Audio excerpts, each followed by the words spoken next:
them out because they know what they're doing. We're not talking about Adam Gase here. This is not one of those situations. You know what I'm saying? This is not Matt Nagy. This is Pete Carroll. What did he do to get his job as the first-time head coach for the New York Jets? Defense. Mm-hmm. It's defense. He's not going. You think he's going to forget that overnight? It may take a while to rebuild something, but between Ken Norton, who played defense, that went to Super Bowls and won, and Pete Carroll, they know how to create a defense. They went out and got two guys in Jamal Adams, who had a big night, not necessarily a statistical night, but a night of being around, being noticed, in the mix. And then Carlos Dunlap, 2 sacks on the night.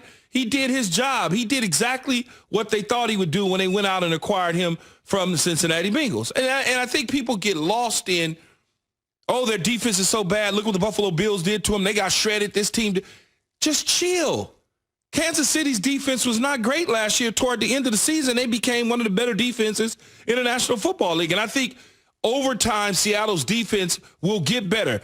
Everyone keeps holding the standard to the Legion of Boom because the Legion of Boom is the reason that they got to 2 Super Bowls.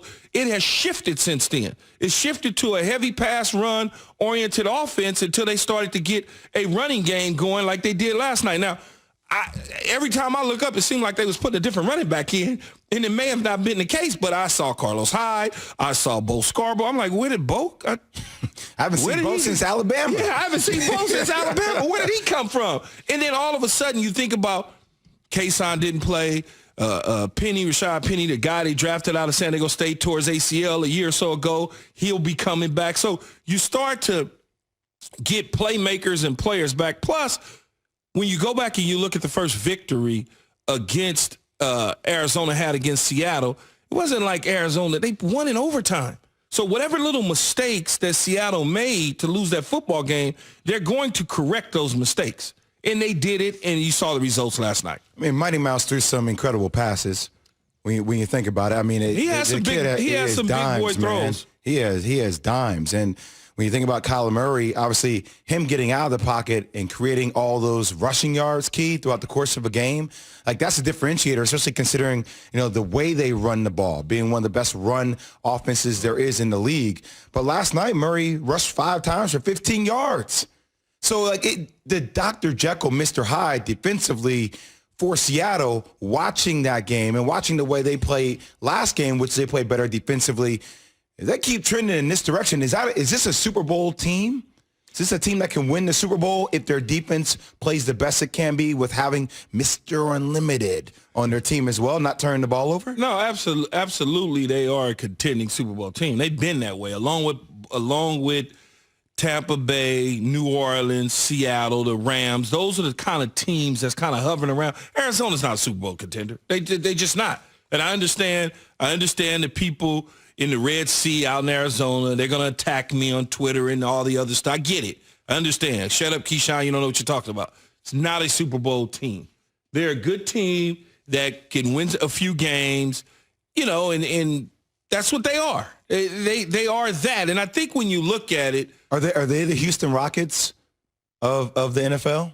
Like a style, I'm just saying, different style, I'm trying to think entertaining to watch, very fun, but it doesn't get you there ultimately? Is that what Cliff Kingsbury is? Probably so. Yeah, they're going to put up the numbers. They're certainly going to put up big numbers statistically.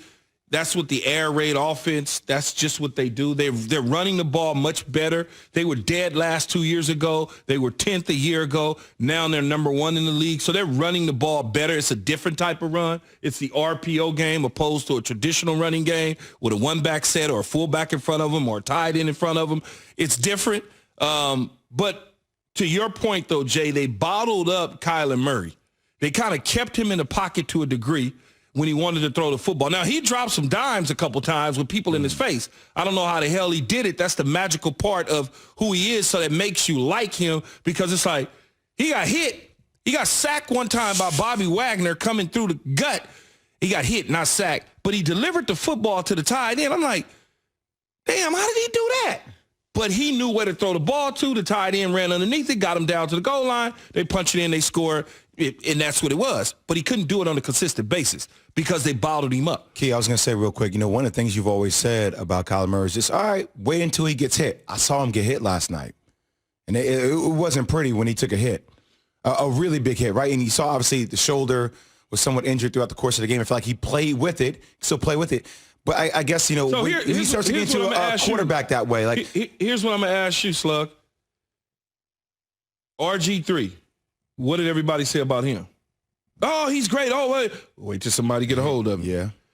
Cam Newton, oh, he runs around. Wait till somebody get a hold of him. Lamar Jackson, oh, he runs around. Wait till somebody get a. All of them are in that same kind of mold that can do dynamic things with their legs. But when them defenders get a hold of you, it's not pretty, especially when you are not used to getting hit. Them dudes are really big, Zubin. Carlos Dunlap is really large. Bobby Wagner is not a little bitty guy. KJ Wright is not small. All right, Rasheem Green is not the defensive end, defensive tackle. He's not small. Oh, Jamal Adams is not a little bitty guy. Carlos Dunlap, 6'6", 280 pounds. Yeah, that doesn't. Oh my, what? That doesn't. I don't want to be hit. I don't want to be hit by that. Oh, that's a freight train going up against a bug. You know what a bug is? A little car, right? And then that's a huge freight train coming at you at full speed, untouched. You just don't want it. So Kyler Murray stayed in tough. He battled through it, but you can certainly tell that his shoulder was bothering him. Now, whether it's a lingering injury that carries him into the New England Patriot game in the cold with a button that Bill Belichick can press to bring down the snow and the rain, I'm just saying, though, Z. It could be magically appearing. You never know. All right, a couple of things real quick. Future bodes really well. The immediate future bodes really well for Seattle. Right now, they're 7-3. I just took a look at their schedule. Their next 4 opponents have a grand total of 8 wins. 8, 28, and 1. Or I could go like this, whichever one looks better to you. Is that 2 Tom Brady's? That's 2 Tom Brady's. 4 fingers up in the air. 8, 28, and 1. They're basically taking on a combination of the AFC the Eagles, East the Giants, and the NFC Jets, East. and Washington? 8 wins for their next 4 You see what I'm saying, opponents. though? Now they going to put themselves in contention to have a first-round bye. Yep. Jeez. That would obviously get them the top seed. Last word, I would tell you the biggest difference between the first Arizona game in Seattle and this one last night. Clearly, Murray wasn't touched in the first game. Last night, sacked 3 times, hit 7 times. And as Key said, and as Bart said yesterday, Bart Scott,